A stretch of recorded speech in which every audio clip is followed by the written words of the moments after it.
할렐루야. 안녕하십니까? 예. 우리 옆 사람이 인사 한번 나누실까요? 옆 사람이 누가 오셨는지 한번 자리를 둘러보시고, 예, 참 잘 오셨습니다. 은혜 시간 되시길 바랍니다. 예. 사순절 기간 동안 잘 보내고 계신지 모르겠습니다. 오늘도 우리 십자가 앞으로 나아가기를 간절히 소망하며 십자가로 나아갑니다. 우리 찬양하며 주 앞으로 나아가겠습니다.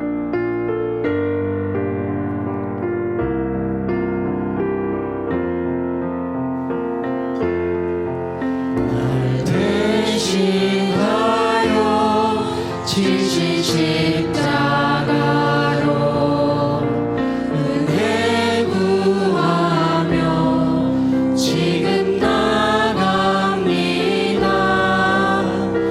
연약함 벗고 고열 입어 겸손히 나갑니다. 가까이 날 되시나요? 대신하여 지신 십자가로 은혜 구하며 지금 나갑니다. 연약함 벗고 보혈 힘입어 겸손히 나갑니다. 길 잃은 자녀, 길 잃은 자녀 기다리시네. 그 품에 날 부르시네.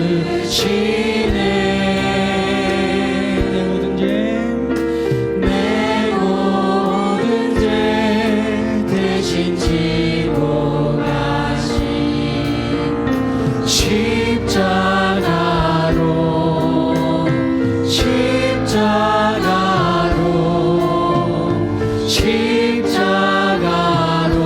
갑니다.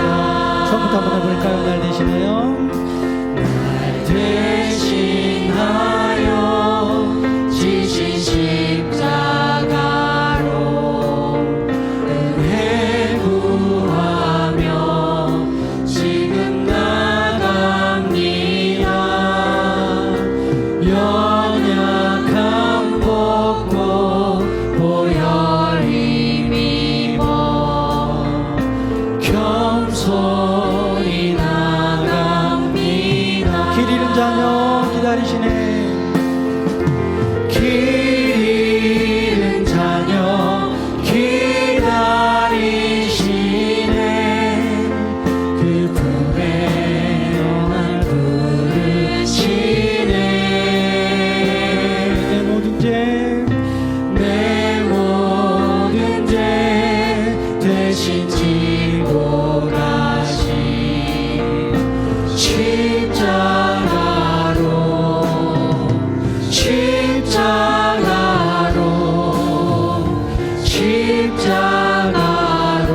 갑니다. 높여서 한번 해볼까요? 신하여 지신 십자가로 은혜 구하며 지금 나갑니다. 연약함 벗고 보혈 힘입어 겸손히 나갑니다. 한번 더 하실까요? 날 대신하여 날 대신하여 지신 십자가로 은혜 구하며 지금 나갑니다. 연약함 벗고 보혈 힘입어 겸손히 나갑니다. 길 잃은 자녀 길 잃은 자녀 기다리시네. 그 품에 날 부르시네.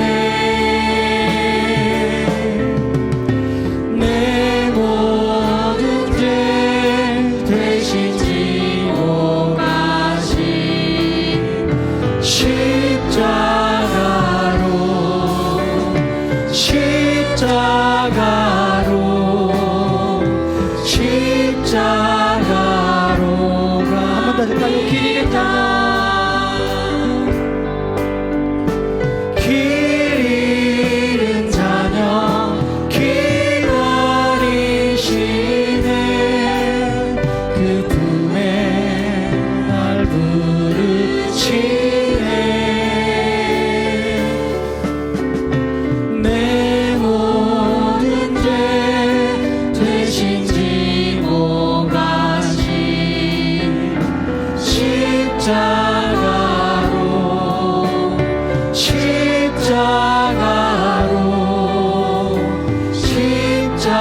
십자가로 갑니다 우리의 심령 주의 것이니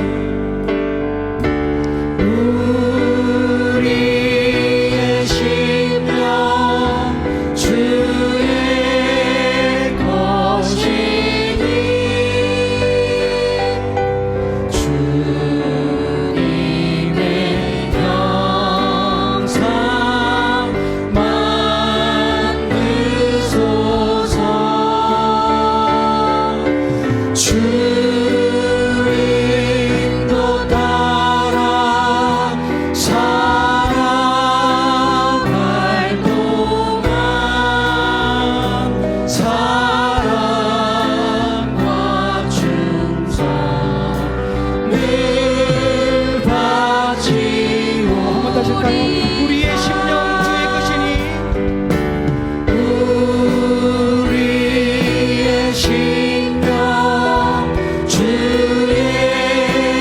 것이니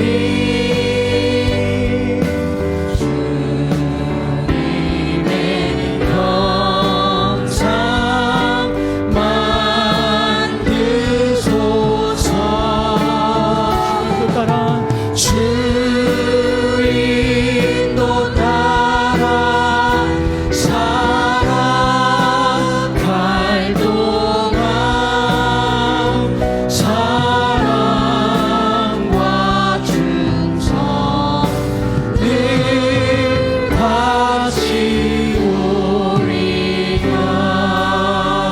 바치오리라 할렐루야.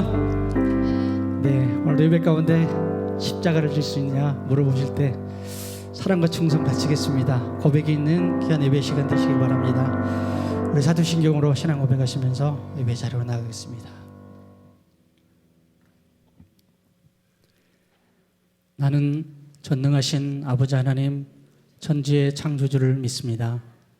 나는 그의 유일하신 아들 우리 주 예수 그리스도를 믿습니다. 그는 성령으로 잉태되어 동정녀 마리아에게서 나시고 본도요 빌라도에게 고난을 받아 십자가에 못 박혀 죽으시고 장사된 지 사흘 만에 죽은 자 가운데서 다시 살아나셨으며 하늘에 오르시어 전능하신 아버지 하나님 우편에 앉아 계시다가 거기로부터 살아있는 자와 죽은 자를 심판하러 오십니다. 나는 성령을 믿으며 거룩한 공교회와 성도의 교제와 죄를 용서받는 것과 몸의 부활과 영생을 믿습니다. 아멘.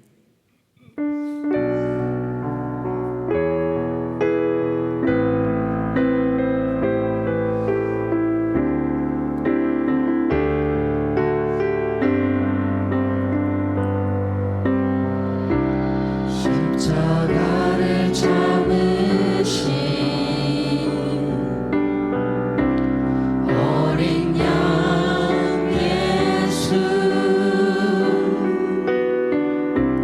내 죄 씻어주시고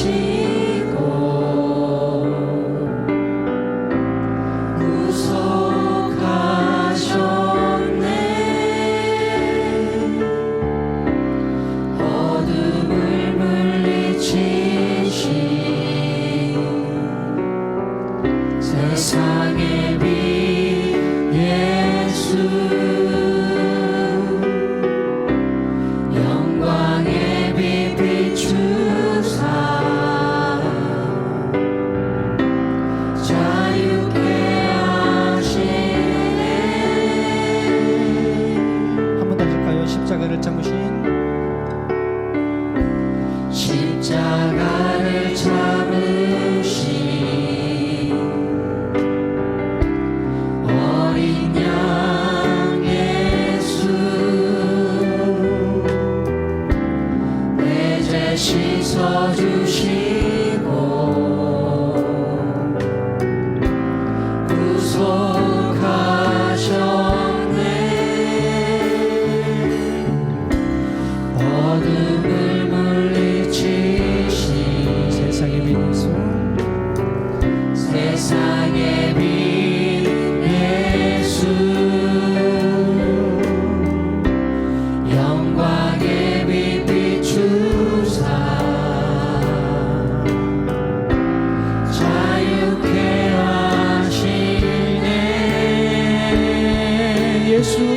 하나님의 완전한 사랑. 예수 하나님의 완전한 사랑.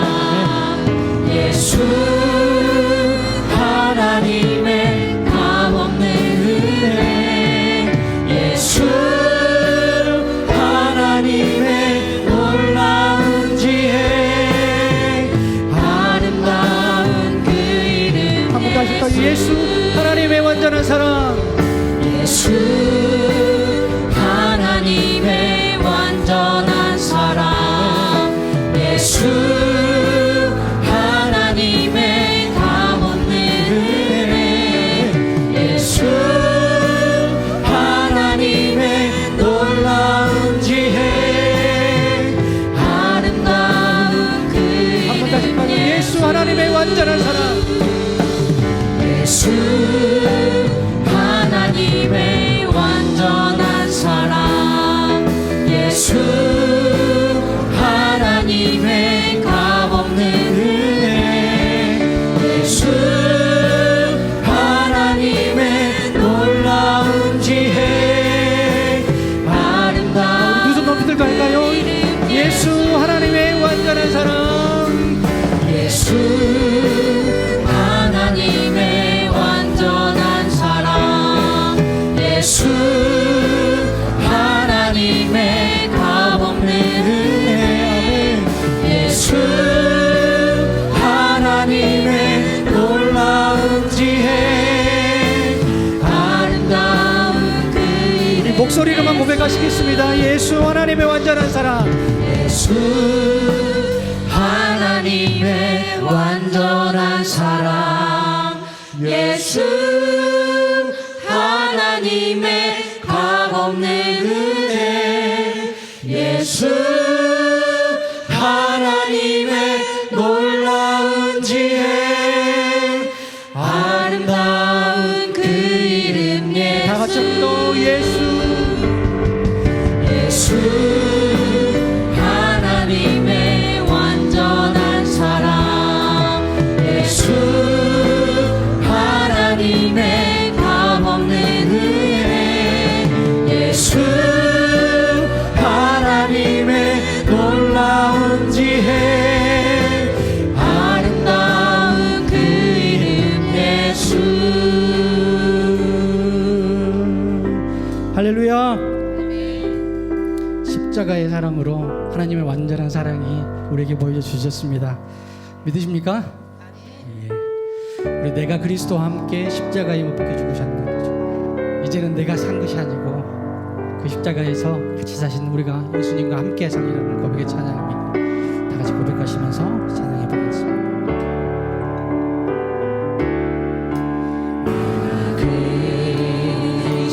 그리스도와 함께 십자가에 못 박혔나니. 그런즉 이제 내가 산 것 아니요 오직 내 안에 예수께서 사신 것이라. 이제 내가 육체 가운데 이제 내가 육체 가운데 사는 것은 나를 사랑하사 나를 사랑하사 자기 몸 버리신 예수 위에 산 것이라. 처음부터 먼저 내가 그리스도와 함께 내가 그리스도와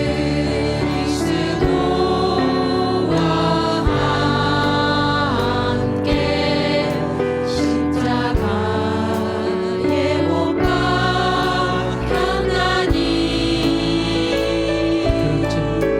그런즉 이제 내가 산 것 아니요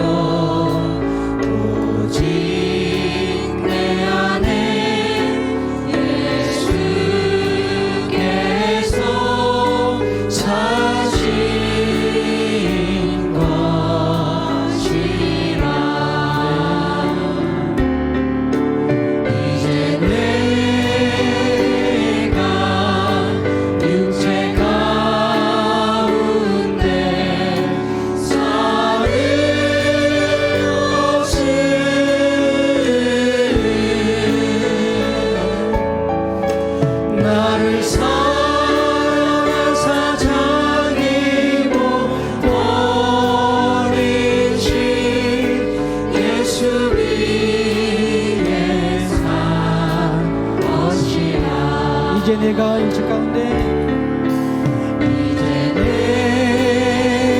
내가 육체 가운데 사는 것은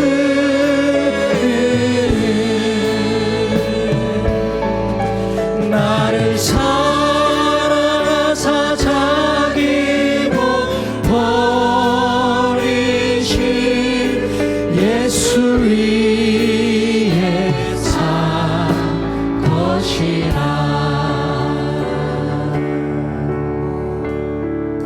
아멘. 계속해서 십자가 하겠습니다.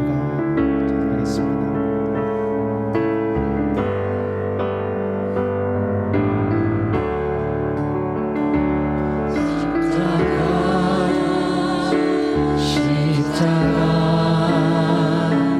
그 위에 나 죽었네. 그 사랑 내 속에 강같이 흐르네.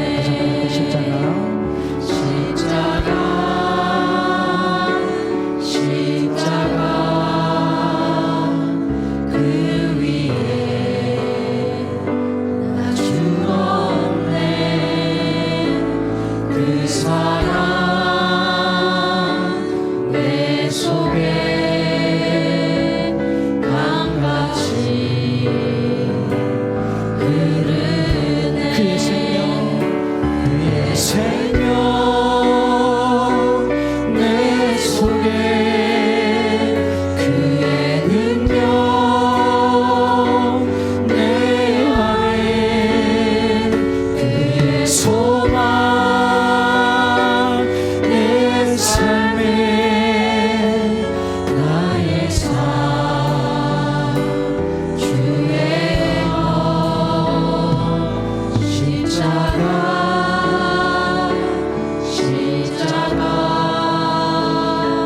그 위에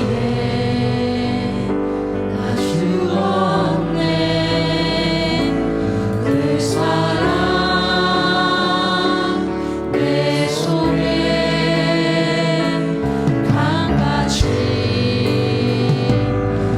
그의 생명 내 속에 그의 생명 내 속에 그의 능력 내 안에 그의 소망 내 삶에 나의 삶 주의 것입니다. 주의 것 십자가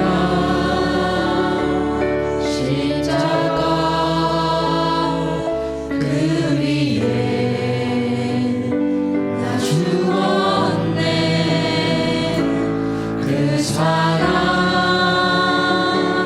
내 속에 강같이 한 번 다시 할까요? 그의 생명 내 속에 그의 생명 내 속에 그의 능력 내 안에 그의 소망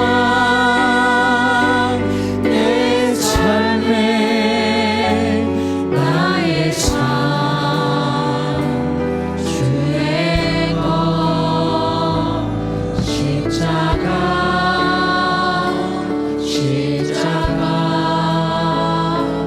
그 위에 나 죽었네. 그 사랑 내 속에 강같이 흐르네.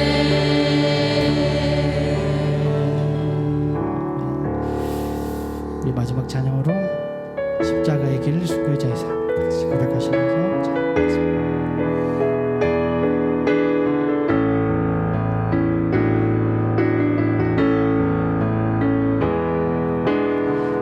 마음에 주를 향한 사랑이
수호자의 삶을 사는 이에게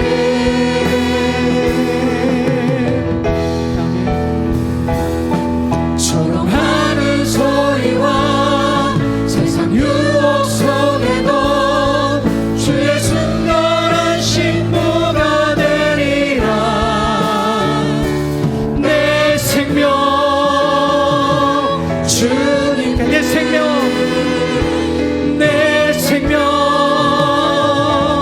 주님 한 번 더 내 생명 주님께 드리리.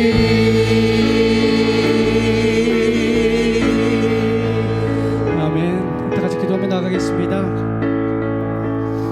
부끄러워서 나에게 주어진 십자가를 뒤로 감추고 사는 줄 모르겠습니다. 예수님께서 누구든지 나를 따라오든 자기를 부인하고 십자가를 지고 따라오라고 하셨습니다.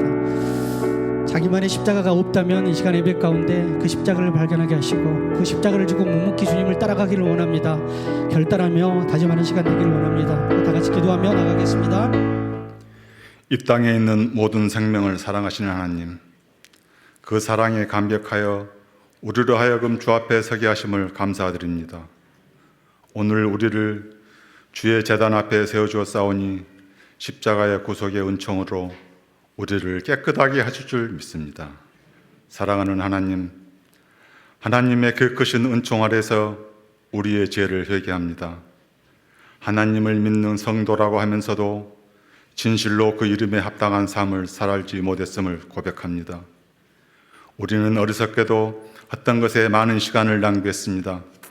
육신의 정욕과 이 생의 자랑을 쫓아서 살았습니다. 거룩하신 하나님의 일보다는 자신의 욕심이 추구하는 대로 방탕하였습니다.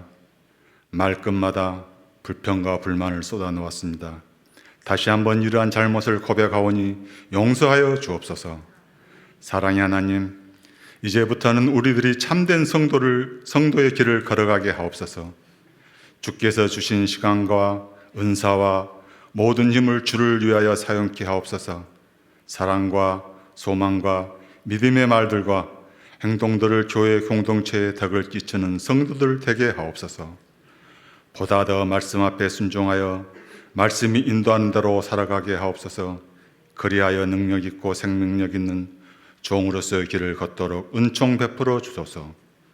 오늘 여기 모인 우리들 중에 아직도 주님을 신뢰하지 못하고 의심하는 성도가 있다면 성령께서 그들을 붙드셔서 마음의 중심으로 주님을 영접하게 하소서.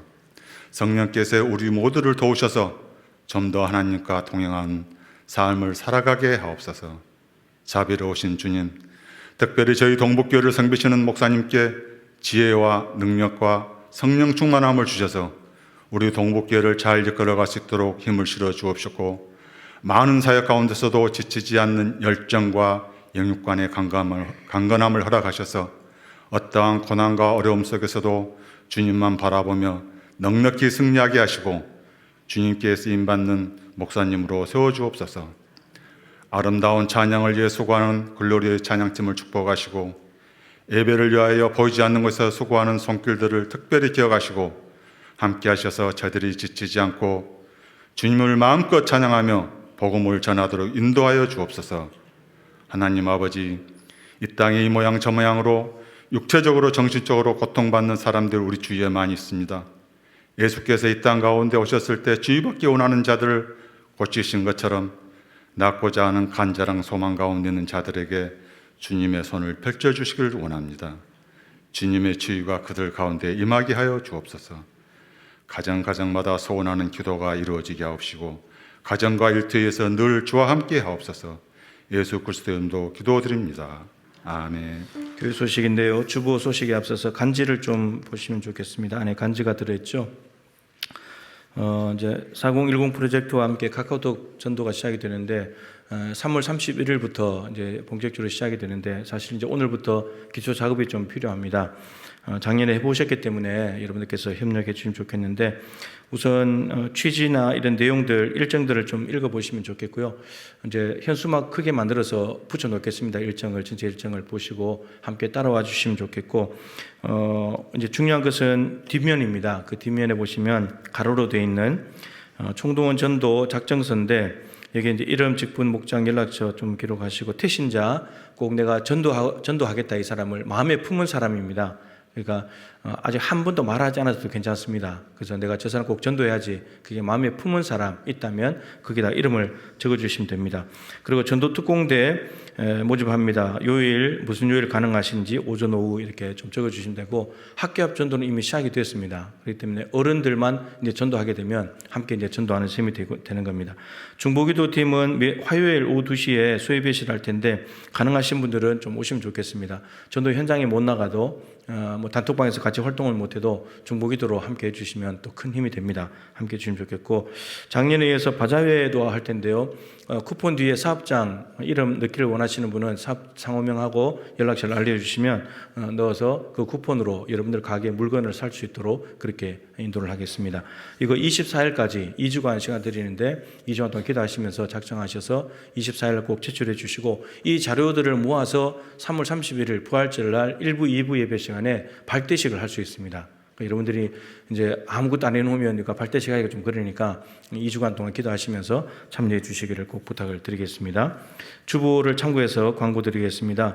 이 내용에 대해서 상세하게 안내 드리려고 오늘 찬양 예배 후에 목자 마을장 모임을 갖겠습니다. 본당에서 목자 마을장들은 빠짐없이 오셔야지 이 내용을 상세하게 안내 드릴 때 이해가 되실 것입니다. 남성교회 주일을 맞이하면서 협의회 헌신 예배가 다음 주에 있겠습니다. 강사는 지난번에 오셨던 김성진 목사님이고요. 남성교회 사업을 위한 헌금 시간이 있겠습니다. 권사회 아브라함의 올레회 참고하시기 바랍니다. 주일 봉사자기도회 토요일이 있습니다. 세례 입교식 31일인데 24일까지 사무실로 신청해 주십시오. 상조 회원 모집 24일까지 신청해 주십시오. 치유학교 오늘까지 신청받고요. 화요일 12일부터 시작하도록 하겠습니다. 전도 컨퍼런스가 있는데 21일, 22일 오후 6시 30분에 우리 교회에서 합니다. 지난번 1차 때는 광명중앙교회에서 했고 2차 때 우리 교회에서 하는데, 가능하면 우리 교인들이 좀 많이 오면 좋겠습니다. 그래서 1차 때 가보니까요, 광명중앙교회 교인이 50명이 왔어요. 그래서 한쪽 줄을 다 교인들이 다 앉았어요.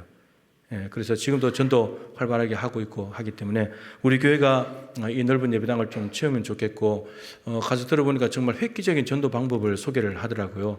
이제 합동측 목사님이신데 정말 듣도 보도 못한 방법인데 누구나 할 수 있는 방법이에요. 그래서 많이 오셔가지고 들으시고, 21일, 22일 전도 컨퍼런스 하고, 그 다음 24일 날 찬양 예배 때 전도 특강을 듣고 31일부터 이제 우리 카카오톡 전도가 시작이 되는 겁니다. 그래서 이 흐름을 좀 잘 따라오시면 좋겠고, 여기 일정을 좀 맞춰서 함께 마음을 모아주시기를 부탁을 드리겠습니다. 그리고 우리가 컨설팅 한다고 했잖아요. 우리 교회를 진단하고 앞으로 오는 시대를 대비하고 이 지역을 고려해서 우리가 어떤 교회를 해나가야 될 것인가를 컨설팅을 하는 겁니다. 이제 검진을 받는 거죠. 그 4월 달에 있을 건데, 그 컨설팅을 하기 위해서 준비 모임이 좀 필요합니다. 그래서 컨설턴트들이 오면 이제 우리 교회 안에 있는 무슨 팀들이 그분들과 만나서 대화를 해야 되거든요. 그래서 준비 모임을 다음 주 찬양 예배 후에 갖도록 하겠습니다. 그래서 주보의 대상들이 있는데요. 뭐 봉사하고 싶어 있는 분들은 대부분 다 포함이 됩니다. 그리고 재직회 같은 경우는 팀장도 오시는데, 참고로 새가족 팀원, 새가족 방송 팀원들이 오셔야 됩니다. 함께 좀 들으셔야 될 필요가 있고요. 그리고 빠진 게 있는데 세겹줄 팀도 포함이 됩니다. 그리고 남성교회 여전도회는 각 남성교회 여전도회 임원들이 다 오셔야 됩니다. 1부터 5, 7 여전도회, 1부터 5 남성교회, 여전도회, 남성교회 다 오셔야 됩니다. 다음 주에 다시 한번 안내를 드리겠습니다. 성경금 다음 주에 드리고요. 순천노회 여전도회 연합회 총회 14일 목요일에 세광학교에서 있겠습니다. 고난주간 특별새벽 기도회를 진행하겠습니다. 성육신적인 삶이라는 주제로 25일부터 30일까지입니다. 함께 많이 참여해 주시고요. 우리 군입대하는 청년들이 있습니다. 정병건 안수집사님, 박순희 권사님 아들 정선우 청년, 박인태 안수집사님, 차혜경 집사님 아들 박하민 청년 군입대를 합니다. 위에서 기도해 주시길 바라고요.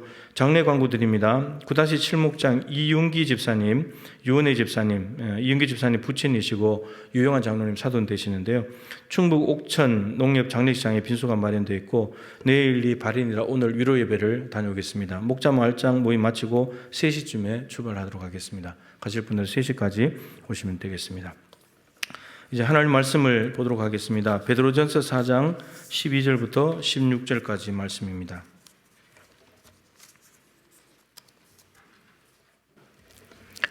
신약성경 381쪽입니다. 베드로전서 4장 12절부터 16절 말씀까지를 제가 받들어 읽겠습니다. 사랑하는 자들아, 너희를 연단하려고 오는 불시험을 이상한 일을 당하는 것 같이 이상히 여기지 말고 오히려 너희가 그리스도의 고난에 참여하는 것으로 즐거워하라. 이는 그의 영광을 나타내실 때에 너희로 즐거워하고 기뻐하게 하려 함이라. 너희가 그리스도의 이름으로 치욕을 당하면 복 있는 자로다. 영광의 영 곧 하나님의 영이 너희 위에 계심이라. 너희 중에 누구든지 살인이나 도둑질이나 악행이나 남의 일을 간섭하는 자로 고난을 받지 말려니와 만일 그리스도인으로 고난을 받으면 부끄러워하지 말고 도리어 그 이름으로 하나님께 영광을 돌리라. 아멘. 인사 한번 하십시다. 하나님께서 당신을 너무 사랑하십니다. 인사하겠습니다. 참 그리스도인의 모습이란 제목으로 말씀을 전하겠습니다. 사순절뿐만 아니고 언제나 그렇게 해야 되지만 특별히 사순절 기간은 정말 참 그리스도인이 어떤 사람인가, 어떻게 살아야 되는 것인가를 좀 고민을 해야 되는 절기라고 할 수가 있겠죠. 참 그리스도인은 어떤 사람일까요? 우리가 어떤 사람을 보면, 어떤 모습을 보면 저 사람 참 그리스도인이다 이렇게 말을 할까요? 참 그리스도인의 모습을 알려면 먼저 그보다 앞서서 참 그리스도의 모습을 알아야 됩니다. 참 그리스도가 누구인지, 참 그리스도의 모습이 어떤지를 아는 것이 우선입니다. 왜냐하면 참 그리스도를 따라가는 사람이 참 그리스도인이기 때문입니다. 그 참 그리스도라는 모델이 있어야 참 그리스도인이 따라갈 수가 있습니다. 근데 우선은 참 그리스도가 누구인지, 그리고 그분이 어떤 모습인지를 아는 것이 매우 중요합니다. 여러분, 참 그리스도가 누구죠? 참 그리스도는 예수님입니다. 여러분, 이제 논리적으로 이걸 좀 정리를 하시면 좋겠는데, 여러분, 우리를 구원하시는 분이 하나님이라고 할 때, 하나님이 우리를 구원하시는데, 그렇다면 우리를 구원하시는 방법은 우리에게 있지 않고 하나님께서 제시를 하시겠죠. 우리를 구원하신다고 하면 하나님이 방법을 내놓으실 겁니다. 그러면 우리는 그 방법대로 가야만 구원 얻을 수 있습니다. 그 방법이 아니고 다른 방법을 아무리 한다고 하더라도 구원 얻을 수 없는 거죠. 근데 하나님께서 우리에게 제시하신 구원의 방법이 뭐냐? 예수입니다. 예수밖에 없습니다. 그래서 마태복음 1장 21절에 아들을 낳으리니 이름을 예수라 하라. 이는 그가 자기 백성을 그들의 죄에서 구원하심이로다. 그러니까 우리를 죄에서 구원하시는 분이 바로 하나님이 보내신 예수 메시아입니다. 여러분, 하나님이 보내신 분이 동그라미로 보냈다면 우리는 동그라미를 믿어야 됩니다. 근데 세모를 믿는다거나 네모를 믿는다거나 십각형 정도 되면 거의 원에 가깝죠. 근데 원에 가깝다고 해서 십각형이 메시아가 아닌 겁니다. 그냥 동그라미만 구원자인 겁니다. 예수밖에 없습니다. 사도행전 4장 12절에 있는 대로 다른 이름은 없나니 천하 사람 중에 구원을 얻을 만한 다른 이름을 우리에게 주신 일이 없음이니라. 오직 예수입니다. 2000년 전에 예루살렘 갈릴리 땅에 오셨던 그 예수만이 우리 하나님이 보내신 구원자입니다. 그런데 구원자가 누구인지는 알았는데 그러면 그 구원자의 모습이 뭔가, 참 그리스도의 모습이 뭔가라고 했을 때 우리가 잘 아는 대로 십자가입니다. 십자가 고난입니다. 오늘 본문 바로 앞에 보면 베드로전서 2장 24절에 친히 나무에 달려 그 몸으로 우리 죄를 담당하셨으니, 아까 죄에서 건져낸다 그랬잖아요. 근데 죄를 어떻게 담당하셨는가? 나무에 달려, 십자가에 달려서 자기 몸으로 감당하셨대요. 그러니까 예수님이 자기 몸을 십자가의 고난에 내주어서 자기를 죽이시면서 우리를 죄에서 건져주셨다는 겁니다. 그래서 하나님이 보내신 우리를 구원하시는 방법은 예수이고 그 예수님께서 구원자 그리스도가 되시는 방법은 십자가의 고난입니다. 그러니까 고난 없는 그리스도, 십자가 없는 그리스도는 가짜예요. 우리의 죄를 사해 주지 못하는 그리스도, 아무리 땅에서 날고 기는 사람이고 유명한 사람이고 능력이 많다 할지라도 다 가짜들입니다. 우리에게 구원자 그리스도는 2000년 전에 이미 이 땅에 오셨던 그분밖에 없습니다. 사도행전 5장에 가면은 제가 2주 전에 목장 사역이 우리 교회에 중요하다라고 말씀을 드리면서 사도행전 4장에 있는 말씀을 드렸죠. 사도들이 예수의 부활을 전하다가 공회에 잡혀가지고 위협을 당하고 너희들 다시 전하지 마. 그렇게 경고를 받고 나와가지고 사도 목장에 모여서 간절히 기도하고 난 뒤에 다시 하나님의 말씀을 담대히 전하니라. 그게 목장 사역이라고 말씀드렸죠. 근데 5장에 가면 실제로 또 사도들이 나가서 또 복음을 전합니다. 예수를 전합니다. 근데 또 잡힙니다. 너희들 전하지 말라고 했는데 왜 전해? 그렇게 위협을 당하고 얘기를 나누는 중에 율법 교사인 가말리엘이라고 하는 사람이 옵니다. 그래서 그 사람들이 가말리엘이 이 사도들을 이제 신문하고 하는 이 사람들에게 이야기를 합니다. 산헤드린 공회를 향해서 너희들 이 사람들 어떻게 할지 조심해야 된다. 그러면서 두 가지 사건을 이야기합니다. 이전에 드다라는 사람이 일어나서 스스로 자기를 선전해가지고 자기를 드러내고 자기를 과시해가지고 400명이나 따라오는 사람이었다는 거예요. 여러분 400명 정도 모으려면 대단한 영향력 있는 사람 아닙니까? 여러분들이 길거리 나가서 나를 따르시오 그러면 400명 따라올까요? 교회에서 나를 따르시어도 안 따라오는데 따라올 리가 없잖아요. 근데 400명이 따라왔다. 엄청난 영향이 있는 사람입니다. 그런데 드다가 죽고 나니까 400명이 다 없어졌더라. 그리고 호적할 때에 유다라는 사람이 갈릴리의 유다라는 사람이 일어났는데 이 사람이 백성들을 꿰어가지고 자기를 따르게 했는데 유다가 망하니까 그들도 다 흩어지고 없더라. 이 얘기를 합니다. 그래서 사도들이 이들이 전하는 내용이 사람으로부터 왔다면 없어질 거다. 사라질 것이고 하나님으로부터 왔다면 너희들이 막을 수 없다. 하나님이 하시는 일이니까. 그리고 오히려 하나님의 일을 대적하는 사람이 될 거다. 여러분 스스로 높여져 가지고 가짜 그리스도가 되는 사람들이 많습니다. 여러분 십자가가 있는 그리스도가 진짜 그리스도인데 십자가 없는 그리스도를 지금 이야기를 하고 있는 겁니다. 가짜 그리스도들은 자기 스스로 높이는 겁니다. 그리고 또 하나 방법은 지금으로 말하면 이단 사이비 교주들이죠. 여러분 저들은 십자가에 죽어준 적이 없습니다. 이름도 예수가 아니잖아요. 우선 그거 하나만 봐도 저는 진짜 메시아가 아닌 거예요. 자기들이 뭐 메시아고 보혜사고 뭐 아무리 떠들어도 아닌 거예요. 그리고 뭐 자기들을 따르는 사람으로서 뭐 죄를 하나 없애줬습니까? 십자가에 죽어줬습니까? 자기들이 아무리 골백 번 죽어도 죄 못 없애요. 다 가짜들이에요. 가짜 그리스도들. 예. 그리고 또 하나 방법은 다른 사람이 이렇게 부추기면 되죠. 너 좀 전면에 나서서 좀 부각시키면서 나무를 부추기면 됩니다. 여러분 세례 요한이 요단강에서 세례를 베풀면서 회개의 세례를 선포하고 있을 때 무리들이 나오고 세리와 군인들이 왔죠. 그래서 너희들 회개해야 된다. 재산을 반분해서 다른 사람에게 나눠줘야 된다. 그렇게 이야기했더니 사람들이 회개를 하면서 사회가 발칵 뒤집어졌습니다. 그랬더니 사람들이 말합니다. 저 사람이 우리가 기다렸던 그리스도가 아닐까. 근데 세례 요한은 조금도 주저하지 않고 우리는 그리스도가 아니라고 나는 그분이 오시는 길을 준비하는 사람이지 그리스도 아니라고. 나보다 능력 많으신 분이 온다고. 여러분 다른 사람들은 자기 스스로 그리스도가 되려고 하는데 가짜 그리스도가 되려고 하는데 세례 요한은 시켜준다고 해도 거부해버립니다. 그러니까 시켜줘서 마음 한번 잘못 먹으면 그리스도가 되는 거예요. 이런 방법으로 되는 거죠. 가짜 그리스도들도 많습니다. 그 잘 분별해야 되는데 예수밖에 없습니다. 십자가의 고난 받으신 그리스도밖에 없습니다. 이게 명확해야 됩니다. 그래야 이분을 따라가는 거죠. 이분이 명확하지 않으니까 엉뚱한 사람들 쫓아다니는 거예요. 자, 참 그리스도가 이런 모습이라면 참 그리스도인은 이분을 따라가는 삶이니까 참 그리스도인은 어떤 모습인가?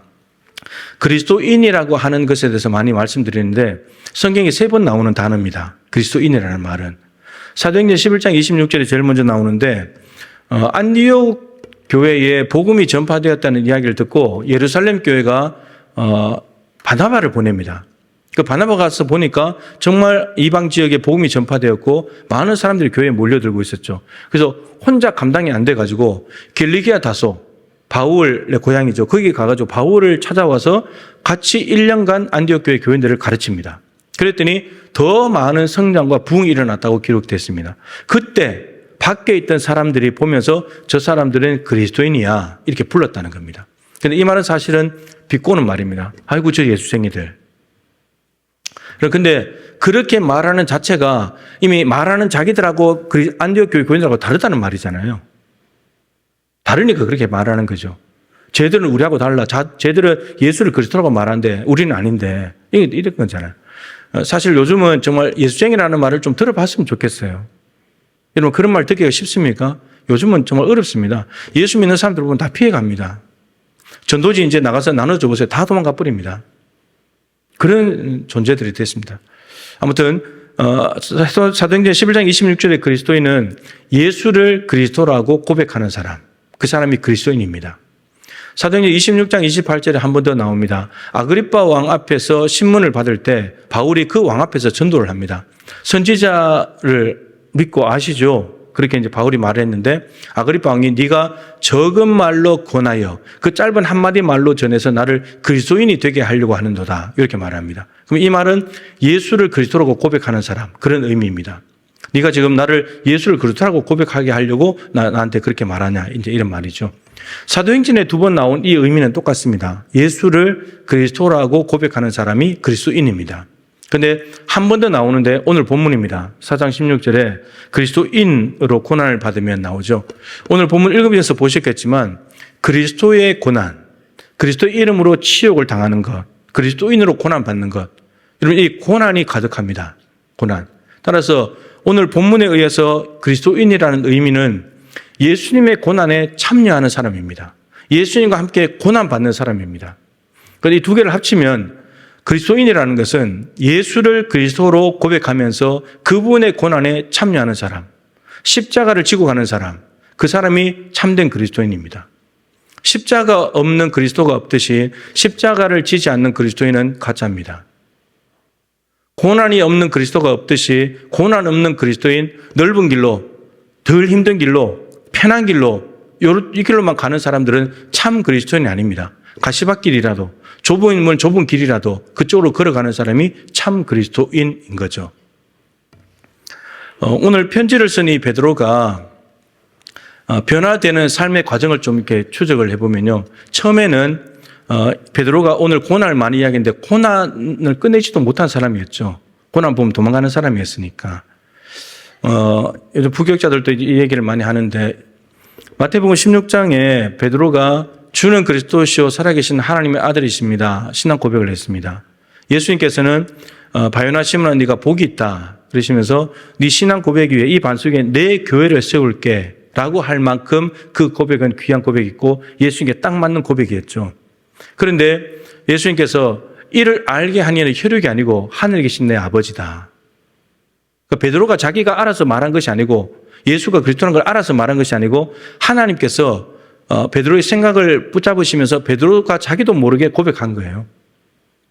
그런데 그 고백을 하자마자 예수님께서 나는 이제부터 대제사장과 장로들에게 고난을 받고 죽을 것이다. 그리고 3일 만에 부활할 것이다. 예수님의 순한 예고를 말씀하세요. 왜 순한 예고를 말씀하시냐면 예수님이 그리스도가 되시는, 메시아가 되시는 가장 정확한 지점이 십자가 죽음이기 때문입니다.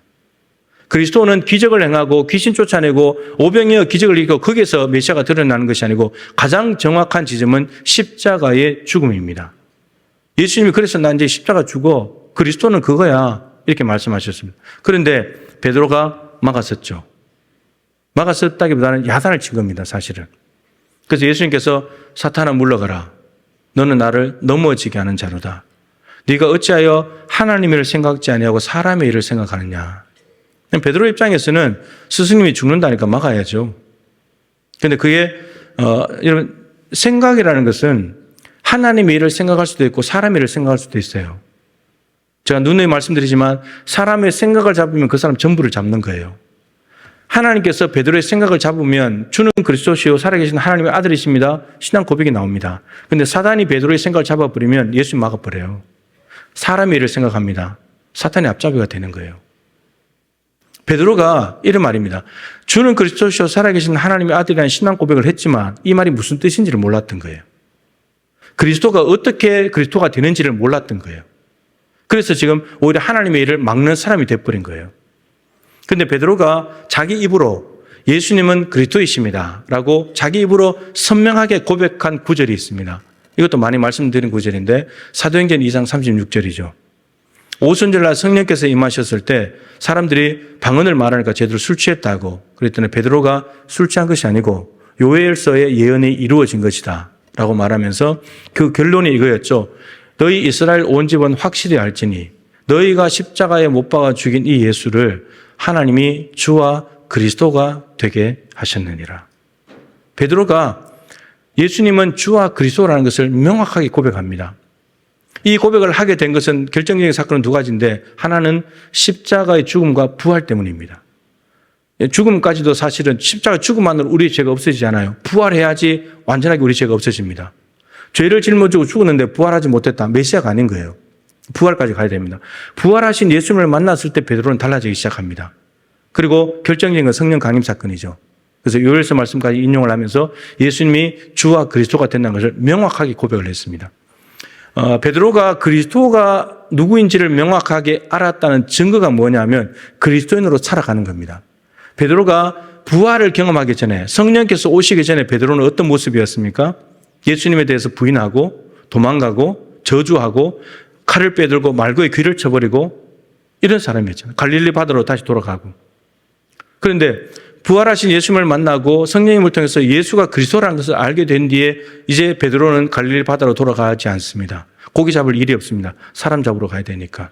그리고 이제는 칼을 가지고 남을 위협하는 칼이 아니라 성령의 검, 복음을 들고 오히려 사람을 살리는 사람으로 살아가게 됩니다. 그리고 엄청난 고난을 당하면서 감옥에 갇히면서 살아가게 되죠.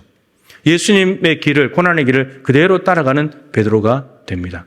그래서 오늘 고난 이야기를 합니다. 자기가 바뀌어졌으니까 이런 이야기를 하죠. 고난하면 또 빼놓을 수 없는 사람이 사도 바울이잖아요. 사도 바울. 사도행전 9장이 사도 바울의 그 인생의 획을 걷는 사건이었잖아요.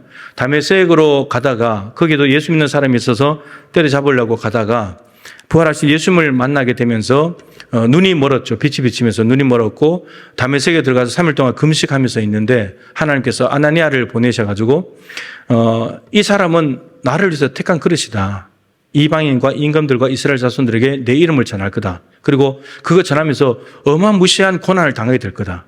그러니까 사도 바울에게 하나님께서 사도 바울을 부르셨고 구원하셨고 사명이 뭔지를 알려주신 겁니다.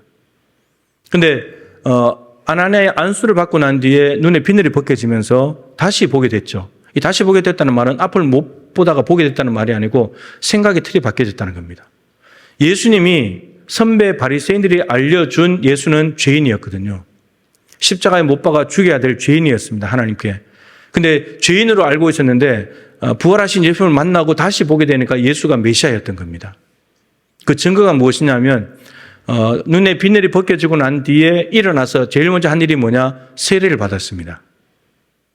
세례라는 것은 예수님이 그리스도라는 고백을 하기 때문에 외적인 징표로 받는 거죠. 바울에게 더 이상 예수님은 죄인이 아니라 메시아였습니다. 사실은 예수님은 여전히 메시아였죠. 죄인이라고 생각할 때도 메시아였죠. 그러니까 예수님이 바뀌어진 게 아닙니다. 죄인에서 메시아로 바뀌어진 것이 아니고 바울의 비늘이 벗겨지니까 예수를 그제야 제대로 보게 된 거죠. 있는 그대로 하나님이 보내신 구원자 그대로 보게 된 거죠. 그래서 실제로 바울은 엄청나게 많은 고난을 당하면서 일평생 동안 고난받으면서 살아갑니다. 그리스도인이 된 거죠. 그리스도인으로 살아가야 된 것입니다. 자, 세례 요한을 잠깐 이야기했습니다. 모양은 좀 다르지만 베드로와 바울 이야기했는데 여러분 이들이 예수님이 오실 길을 예비하고 예수님을 잘 몰랐다가 그리스도인 것을 잘 몰랐다가 제대로 알고 이제 그리스도를 쫓아서 고난받으면서 예수님과 똑 닮은 삶을 살아갑니다. 100% 예수님을 닮고 200% 정말 누구나 부러워하고 훌륭한 믿음의 사람이라고 생각합니다. 그렇다고 해서 그들이 그리스도가 될 수는 없습니다. 저들이 아무리 예수님을 닮았다 하더라도 300% 예수님을 닮았다 하더라도 저들은 참 그리스도인일 뿐이지 참 그리스도가 될 수는 없습니다. 우리 참 그리스도인의 목표는 참 그리스도를 그냥 따라가서 닮는 겁니다. 우리가 아무리 열심히 살고 애를 써도 그리스도가 될 수는 없어요. 본질적으로 안 됩니다. 존재론적으로 될 수가 없어요. 그렇다면 이제 참 그리스도의 모습이 십자가의 고난의 길을 가는 모습이고 참 그리스도인이 그 고난을 따라가는 사람이라면 이제 우리는 고난을 대할 때 다르게 생각해야 돼요. 고난을 하면 우리는 안 왔으면 좋겠고 가능하면 좀 편하게 신앙생활하고 남의 눈에 안 띄고 조용히 왔다가 조용히 가고 힘든 일 안 하고 힘들면 그만둬버리고 이렇게 살고 싶지만 참 그리스도인은 고난을 다르게 생각해야 되는 거예요. 베드로가 오늘 본문에 세 가지로 이야기합니다. 너희들 고난에 대한 생각의 틀을 바꿔야 된다. 첫 번째 12절에 불시험이라고 표현했습니다. 로마 황제 박해와 같은 것들이죠. 박해가 올 때 이상한 일 당하는 것 같이 이상히 여기지 말아라. 내가 예수를 잘 믿는데 왜 박해가 와? 이렇게 생각하지 말라는 거예요. 이상한 일 아니라고. 그 당연히 오는 일이라고. 그러면서 13절에 오히려 너희가 그리스도에 참여하는 것으로 즐거워해라. 여러분, 우리가 불심했을 때, 고난 당할 때, 이상한 일로 여기지 않고 고난 당할 때 그게 예수님의 고난에 함께 참여하는 거래요. 같이 십자가를 지고 가는 거래요. 그래서 그렇기 때문에 즐거워하래요. 예수님 닮은 거니까. 근데 우리는 고난을 당하지 않으면서 예수를 닮으려고 하는 거예요. 안 돼요, 그거는. 그럴 수가 없어요. 예수님이 고난 당했는데 고난 없이 어떻게 우리가 예수를 닮아가요? 따라가요? 그건 불가능한 일이에요. 엉뚱한 데로 가는 거예요. 그리스도께서 고난 당하셨기 때문에 우리가 고난 당하면 그게 참여하는 것인데 즐거워하래요. 이유가 뭐냐면 그의 영광을 나타내실 때, 재림하실 때입니다. 예수님이 재림하실 때 예수님 그리스도의 고난에 참여하는 사람들에게 기쁨과 즐거움을 준대요. 그러니까 예수님이 정말 재림하시면서 데리고 가고 싶은 사람들은 이 땅에서 그리스도의 이름으로 고난받는 사람들인 거예요. 너희들이 승리자다. 난 너희들을 데리러 왔다. 그러니까 기뻐하고 즐거워해야 될 일이잖아요. 이런 고난을 안 받는 것이 기뻐하고 즐거워할 일이 아닙니다. 예수님이 재림하실 때 제어가 될 수 있어요. 두 번째 14절입니다. 그리스도의 이름으로 치욕을 당하면, 그리스도의 이름을 전파하고 그리스도의 이름대로 살려고, 그리스도의 이름 때문에 정직하게 살려고, 불의를 저지르지 않고 의롭게 살려고 하다 보면 욕을 먹을 수 있습니다. 니만 잘난 체 하냐? 니만 의인이야? 욕 먹을 수 있어요. 그럴 때는 복이 있는 사람이래요. 우리는 복 없는 사람처럼 보이잖아요. 예수님 이름 때문에 욕 먹으면. 욕을 안 먹는 게 낫지. 그죠? 욕 안 먹는 게 복 있다고 생각하지, 예수님 이름 때문에 욕 먹는 걸 복 있다고 누가 생각합니까? 근데 복 있다고 생각하라는 거예요. 이유가 중요합니다. 그 뒤에 이렇게 되어 있죠. 영광의 영, 곧 하나님의 영이 너희 위에 계십니다. 여러분, 성령님이 함께 하시는 사람의 특징, 증거가 뭐냐면 고난입니다. 고난. 예수님의 이름 때문에 욕을 먹는다. 거기에 그 사람에게는 성령이 계시는 사람입니다. 왜냐하면 성령이 없는 사람은 욕을 안 먹거든요. 욕 안 먹는 길을 요리조리 잘 피해 다니거든요. 여러분, 고난이 없지만 성령이 없는 사람, 고난이 있지만 성령이 있는 사람, 어느 사람이 좋겠습니까? 어느 사람이 진짜 그리스도인일까요? 후자가 아니겠습니까? 성령님이 계신데 왜 고난이 와? 여러분, 그러면 안 됩니다. 예수님께서 공생애를 시작하실 때, 기도하실 때 하늘이 열리고 성령께서 오셨습니다. 마귀에 가서 시험 받았습니다. 성령님이 없어서 마귀에 시험 받은 게 아닙니다. 성령이 있는 사람은 오히려 고난의 길을, 십자가의 길을 걸어갑니다. 피하지 않습니다. 좁은 길을 더 좋아하죠. 세 번째, 16절, 만일 그리스도인으로 고난을 받으면 부끄러워하지 말아라. 우리는 부끄러워하잖아요. 근데 사실 부끄러워해야 될 일은 15절입니다. 너희가 살인이나 도둑질이나 악행이나 남의 일을 간섭하는 자로 고난은 받지 마라. 살인이나 도둑질이나 악행이나 남의 일을 간섭하다가 고난을 받으면 그건 창피한 일이지. 그런데 이 그리스도인으로서 예수를 그리스도로 고백하고 그분의 고난에 참여하다가 만약에 고난을 당한다면 그거는 부끄러워할 일이 아니고 오히려 예수님의 이름으로 하나님께 영광을 돌려야 될 일이다라는 겁니다. 여러분, 세상은, 저 1부 때는 얘기 안 했습니다만, 저 예전에 몇 번 말씀드린 페이스북을 보다가 어떤 분이 이 시대를 그냥 자기 마음대로 보면서 적어놓은 글을 한 문장을 봤는데 정말 맞는 것 같아요. 악인은 거침없이 자기의 길을 걸어가지만 의인은, 선인은 끊임없이 자기를 입증해야 된다고.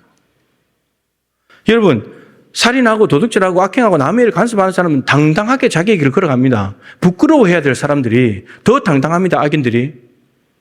근데 선을 행한 사람은 끊임없이 악인들이 괴롭히기 때문에 나 잘못 안 했어, 나 이거 내가 한 거 아니야, 끊임없이 자기를 입증해야 됩니다. 이게 뒤집어진 거 아닙니까? 악인들이 부끄러워해야 되고 선인들이 당당해야 되는데 뒤집어진 세상을 살고 있는 거예요. 그러다 보니까 우리가 그리스도인으로 살다가 욕을 먹으면 괜히 부끄러워한다는 거예요. 부끄러워할 필요가 없다는 거예요. 오히려 그게 하나님께 영광을 돌릴 일이지. 우리 그리스도인들은 고난에 대한 생각도 바꿔야 됩니다. 여러분, 그래야 고난을 기꺼이 지고 가는 거죠. 말씀을 마칠 텐데, 여러분, 십자가를 지고 가면, 고난을 당하면 반드시 남는 게 있습니다. 무엇이 남느냐? 흔적이 남습니다. 흔적. 이 갈라디아서 6장 17절에 바울이 내 몸에 예수의 흔적을 가지고 있다고 했습니다. 내 몸에 예수의 흔적을. 이 흔적이라는 단어가 스티그마라는 단어인데 스티죠. 찌르다라는 말에서 왔습니다. 찔림을 받으면 흔적이 남습니다. 몸에 찔린 자국들이 남는 거죠. 근데 말씀을 찾아보니까 예수님의 못자국이 있잖아요. 못자국이라는 단어. 도마가 못자국을 보고 내가 손가락 넣어봐야지 믿겠다고 자국인데 그 자국이라는 단어를 찾아보니까 티포스라는 말인데 팁토라는 말에서 왔습니다. 때리다, 치다 라는 말에서 왔는데 그러니까 상대방이 나를 때리거나 치면 나에게 자국이 남는 겁니다. 로마 군병이 치고 때렸기 때문에 못자국, 창자국이 남아있었던 거죠.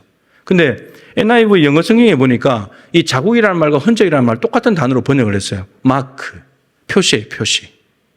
그러니까 예수의 흔적이라는 말은 예수님 때문에 예수님을 위해서 예수님이 주신 사명을 위해서 살다가 생긴 흉터, 상처 자국입니다. 바울이 왜 이 말을 하냐면 갈라디아 교회가 예수님의 십자가 복음으로 구원받는다라고 해서 받아들였습니다. 그런데 거짓 교사들이 와서 거기다가 할례까지 받으면 더 좋지 이렇게 말했는데 홀라당 넘어가 버렸어요. 여러분 할례 몸에 흔적이 남는 거잖아요. 그런데 이 흔적이 남는 것을 가르치는 이유는 유대인들로 인해서 박해받지 않게 하려고 할례 안 받으면 민족으로 여기니까 할례를 받아야지 유대인들의 박해를 피할 수 있고 그리고 그것 때문에 자기가 구원받았다고 자기 자랑을 할 수 있기 때문에 자기 의가 되는 거거든요. 그런데 바울이 그래서 예수의 흔적이라고 한 것은 율법의 흔적, 행위의 흔적, 자기 의의 흔적이 아니라 복음의 흔적, 예수님의 사명을 감당하면서 생긴 흔적, 예수님 때문에 생긴 상처, 나는 이것을 드러낸다. 바울이 십자가를 자랑했기 때문에 여러분 자랑하는 것은 가까이 가지고 있는 것이고 오래 가지고 가는 것이고 그러다 보면 내 몸에 흔적이 남는 거예요. 십자가가 무거워서 회피하면 절대 내 몸에 상처가 남지 않습니다. 십자가를 타고 가는 사람들이 많습니다. 십자가의 은혜가 너무 귀해서 그 위에 올라타고 가는 거죠. 그러면 흔적이 남을 수가 없습니다. 근데 십자가를 또 지고 가야 되는데 지고 가자니 무겁고 근데 버릴 수는 없고 근데 끌고 갑니다. 끌고 가도 손에 상처가 나지 않습니다. 여러분 지고 가야 상처가 남습니다. 흔적이 남습니다. 제 몸에는 여러 가지 흔적이 있습니다. 여기에 보면 잘 안 보이시겠지만 이게 몇 살 때인지 어린 시절에 불장난하다가 생긴 흔적입니다. 비닐이 녹아 붙어가지고 그렇게 됐습니다. 전혀 그런 사람으로 안 보이죠. 흔적이 있습니다. 그리고 이게 오른쪽 다리 여기에는 초등학교 때인지 중학교 때인지 아이들하고 놀다가 유리 조각에 찔렸습니다. 피가 철철하고 해서 이게 저도 마무리됐는데 여기에 흔적이 있습니다. 너무 별나다고 생각하지 마십시오. 제가 그런 존재 아니니까. 그렇습니다. 그리고 제 몸에는 또 아토피가 좀 있어요. 어머니가 아토피가 있어가지고 좀 받은 흔적. 겨울이 되면 이게 스물스물 올라옵니다. 그리고 또 하나의 흔적은 여기 눈썹. 저 문신을 했습니다. 이쁘게 보이려고 한 것이 아니고 눈썹이 이렇게 해서 이제 바깥쪽으로 절반이 없으니까 저기 화면이 너무 세밀하게 비춰져가지고 누가 이렇게 권면을 해가지고 했습니다. 이게 문신 이제 흔적이 있는 거죠. 여러분 이러한 흔적들은 예수의 흔적이 아닙니다. 물론 화상과 같은 뭐 찔린 것 같은 이런 것들이 예수님 때문에 복음을 전하다가 생긴 흔적이라면 예수의 흔적이라고 할 수 있지만 이건 아니잖아요. 장난치다가 뭐 그렇게 생긴 건데. 근데 제 몸에는 심근경색이 있습니다. 스텐트를 넣은 곳이 있고 아직도 막혀 있는 곳이 있고 저는 이 심근경색이 오고 난 뒤부터 누구도 원망하거나 불평해 본 적이 없습니다. 감사합니다. 그저 감사합니다. 심근경색이 걸릴 때까지 10년 동안을 정말 목회만 했거든요. 다른 곳을 쳐다보지 않았거든요. 만약에 이 심근경색이 내 욕심을 위해서, 내 야망을 위해서 내가 어떤 나쁜 짓을 하다가 생겼다. 그러면 이거는 예수의 흔적이 아닌 거예요. 이거는 창피한 일이고 감춰야 될 거예요. 근데 저는 당당하게 이야기합니다. 10년 동안 한 것이 목회밖에 없기 때문에. 아내는 이렇게 말합니다. 당신은 예수님하고 결혼한 사람 같다고. 워낙 시간을 많이 안 가져주니까. 우리 딸은 저보고 존경할 사람이 누구냐? 우리 아버지. 그런데 우리 아들은 아무 말이 없습니다. 여러분 이게 자랑이에요. 여러분에게는 여러분 몸에도 흔적이 있을 겁니다. 바울이 내 몸에 흔적이 있다 그랬잖아요. 근데 이 베드로와 바울처럼 로마 황제의 박해 시대, 지금 공산권 국가 뭐 이슬람 세력들이 있는 그곳에서는 육체의 흔적이 남을 수 있습니다. 우리는 박해가 없기 때문에 육체의 흔적이 남기가 쉽지 않습니다. 근데 좀 더 넓혀서 이렇게 생각할 수 있죠. 100이라는 것을 나를 위해서 쓰려고 했는데 절반을 줄여가지고 50만 나를 위해서 쓰고 50을 하나님을 위해서 쓴다. 여러분, 이걸 성경에서는 피를 흘렸다고 말합니다. 가난한 사람들 도와주고, 무슨 교회를 짓는데, 뭐 선교센터를 짓는데 보내주고, 이게 피를 흘렸다고 말합니다. 그것은 나의 삶을 반분하는 것이고 나를 축소시키는 것, 줄이는 거잖아요. 이 고난이거든요. 바나바처럼 밭을 팔아서 가는 사람들을 도와주고, 빌립보 교회처럼 바울을 도와가지고 교회도 세우고 선교도 후원하고 복음 전파하게 만들고, 이런 것들이 다 고난이고 이런 것들이 다 피를 흘리는 겁니다. 여러분들이 지나온 삶의 자리를 돌아보십시오. 흔적들이 남아있을 겁니다. 예수의 흔적이 있습니까? 아니면 우리의 욕망과 내 야망을 이루기 위해서 돈 벌어가지고 잘 먹고 잘 살려고 몸부림치면서 온 흔적만 잔뜩 남아있습니까? 적어도 이 사순절 기간에 그리스도의 고난을 가장 깊이 생각하고 가장 말씀을 많이 듣고 묵상하는 이 기간에 우리의 삶에 흔적을 하나라도 남길 수 있다면, 여러분들 사순절 몇 번째 사순절입니까? 10번 지나왔다면 10개의 흔적은 남아있어야 되지 않나. 그것이 참 그리스도인이 아닌가. 성경책 들고 교회 다니는 게 그리스도인이 아니라 정말 예수님을 그리스도로 고백한다면, 그분이 고난 받으셨다는 걸 알고 믿는다면 정말 고난의 자리에 들어가는 것, 그 사람이야말로 참 그리스도인이 아닌가. 이 사순절 기간에 참 그리스도인의 모습을 회복하실 수 있기를 축복합니다. 우리 찬양 한 곡 올려드리고 함께 기도하겠습니다. 십자가의 전달자라는 찬양입니다. 예전에 한참 많이 불렀는데요. 가사를 잘 생각하시면서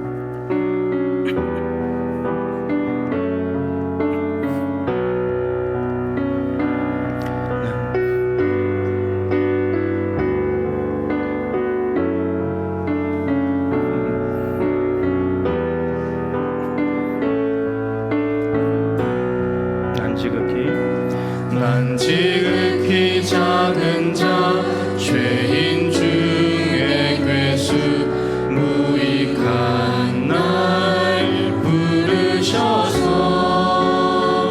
간절한 기대와 소망 부끄럽지 않게 십자가 정케 하셨네. 어디든지 가리라 주 위에 서라면 나는 전하리 그 십자가. 내 몸에 밴 십자가 그 보혈의 향기 온 세상 채울 때까지. 살아도 주를 위해 죽어도 주를 위해 사나 죽으나 난 주의 것. 십자가의 능력 십자가의 소망 내 안에 주만 사시는 것. 난 지극히 작은 자 죄인 중에 괴수 무익한 날 부르셔서 간절한 기대와 소망 부끄럽지 않게 십자가 정케 하셨네. 어디든지 가리라 어디든지 가리라 주 위에 서라면 나는 전하리 그 십자가.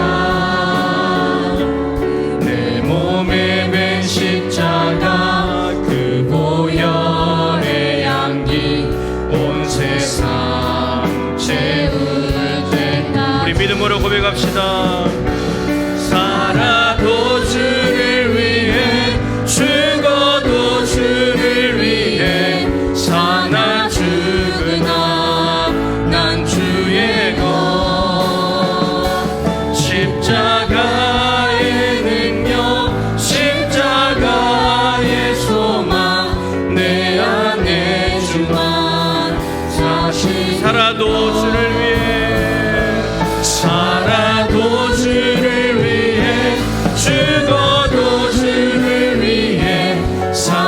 하나 주구나 난 주의 것 십자가의 능력 십자가의 소망 내 안에 주가 사시는 것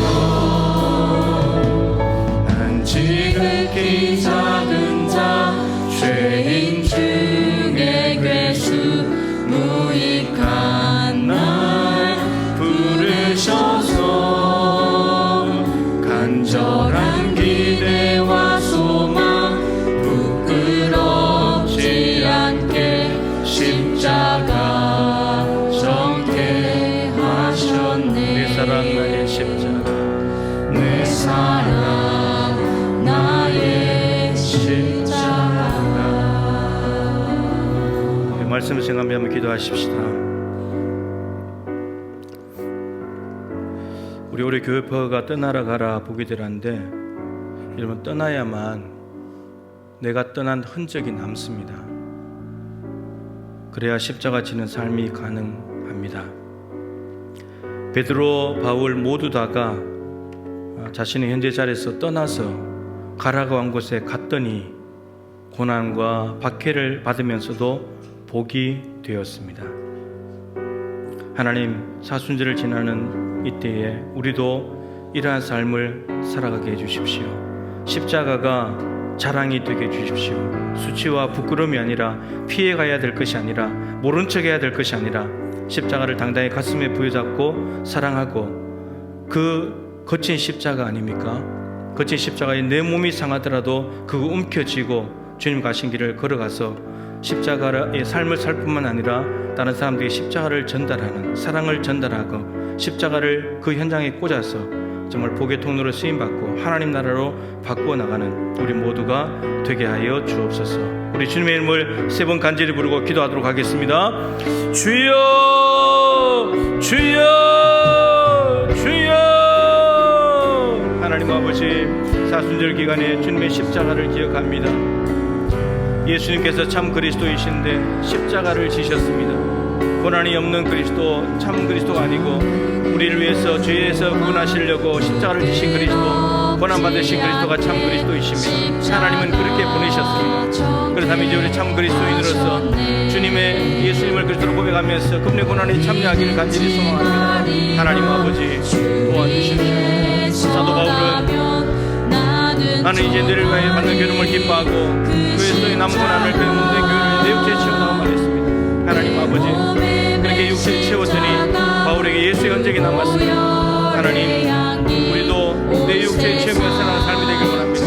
주님께서 나를 위해 고난 당하시듯이 이제 내가 주님을 위해 고난 당하며 교회를 기뻐하는 사람인데 이제 교회를 세우며 교회가 잘되게 하기 위해서 내가 고난 받으신 그런 삶을 살아갈 수 있길 원합니다. 나를 잘되게 하시는 고난 받으신 것을 이제 아직도 예수를 알지 못한 사람 잘되게 해주려고 내가 고난 받는 자로 나갈 때 주님 십자가 흔적이 남을 것입니다. 떠나야 할 때를 떠나고 가야 할 곳에 가서 보게 될 때 그게 흔적이 남을 것입니다. 떠나는 자리도 흔적이 남고 앞에 가서 보게 될 자리도 흔적이 남을 것입니다. 주님, 어느 곳에나 하나님의 말씀에 순종하고 사명의 순종하는 자를 남겨갈 수 있는 우리의 삶이 되기를 간절히 소망합니다. 저도 바울의 십자가를 자랑했습니다. 십자가를 자랑하니까 늘 그랑고 다녔고 가슴에 품고 다녔고 치고 다녔고 그러면서 상처가 생기고 흉터가 생기고 자국이 생겼지만 그것을 우리가 기뻐했습니다. 예수 현장이라고 당당히 말했습니다. 하나님 아버지, 우리 인생에 무슨 흔적이 남아있습니까? 무슨 흉터가 있습니까?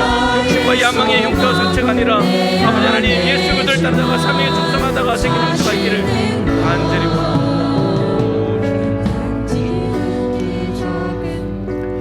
하나님 아버지,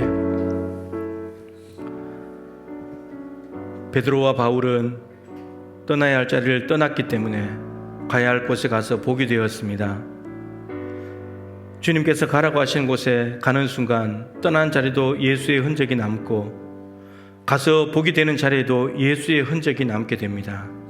그러나 떠나지 못한다면 그 자리에도 내 욕망의 흔적이 있을 것이고 가서 복이 되는 삶은 살지도 못할 것입니다. 주님, 떠나라고 한 자리에서 떠나게 하시고 가라고 한 곳에 가서 복이 되는 삶을 살아가는 우리 모두가 되게 하여 주옵소서. 사람들은 자기가 그리스도가 되는 순간 남에게 상처를 주고 아픔을 줍니다. 자기에게는 유익이 되겠지만 전쟁과 기근과 이런저런 고통으로 인해서 많은 사람들이 죽어가는 그 흔적은 강대국들이 잘 되려고 하는, 힘과 권력자들이 잘 되려고 하는 것 때문에 생긴 상처들입니다. 내 욕망을 위해 살아가면 남에게 상처가 됩니다. 그러나 우리가 십자가 지는 삶을 살게 되면 남이 잘 되면서 나에게 흔적이 남습니다. 하나님, 어디에 흔적을 남길 것인가? 무슨 흔적을 내 몸에 담고 살아갈 것인가? 이 사순절을 지나며 똑똑히 생각하게 도와주시고 십자가의 길을 묵묵히 담대히 걸어가서 삶의 자리 곳곳에 예수의 흔적을 남기게 하시고 예수님을 닮아가는 참 그리스도인 되게 하여 주옵소서. 귀한 예물을 구별했습니다. 하나님 받아주시고 삶의 자리가 많이 힘듭니다. 그리고 삶이 힘들어지고 궁핍한 사람들이 있다면 과부의 두렵던 뒤로 난 뒤에 그 생활을 책임져 주신 것처럼 하나님께서 개입하셔서 풍성한 은혜를 베풀어 주시옵소서. 힘들고 어려울 때일수록 하나님의 것을 구별할 줄 아는 용기와 믿음을 더하여 주시옵시고 하나님의 것을 떼어먹고 욕심 부리지 않도록 돈의 노예가 되지 않도록 하나님 도와주시옵소서. 4010 프로젝트와 함께 카카오톡 전도로 많은 영혼들을 구원하고자 합니다. 성경에 있는 대로 해보려고 합니다. 온 교우들이 같은 말 같은 마음 같은 뜻으로 한 마음이 되어서 이 일을 감당케 하시고 성경대로 행했을 때 하나님께서 어떻게 우리에게 역사하시는지를 똑똑히 경험하고 체험하며 그것이 우리의 교회의 흔적이 되고 자랑이 될 수 있도록 도와주시옵소서. 슬픔을 당한 가정을 위로해 주시고 또 군에 가고 또 이제 진학을 하고 타지로 가서 또 삶의 새로운 자리를 시작하는 청년들과 교우들이 있습니다. 주님, 그곳에서 교회를 잘 찾게 하시고 군복무도 잘하게 도와주시고 건강하게 생활 잘하여서 언제나 부모의 기쁨이 될 수 있도록 주님께서 도우시고 역사하여 주시옵소서.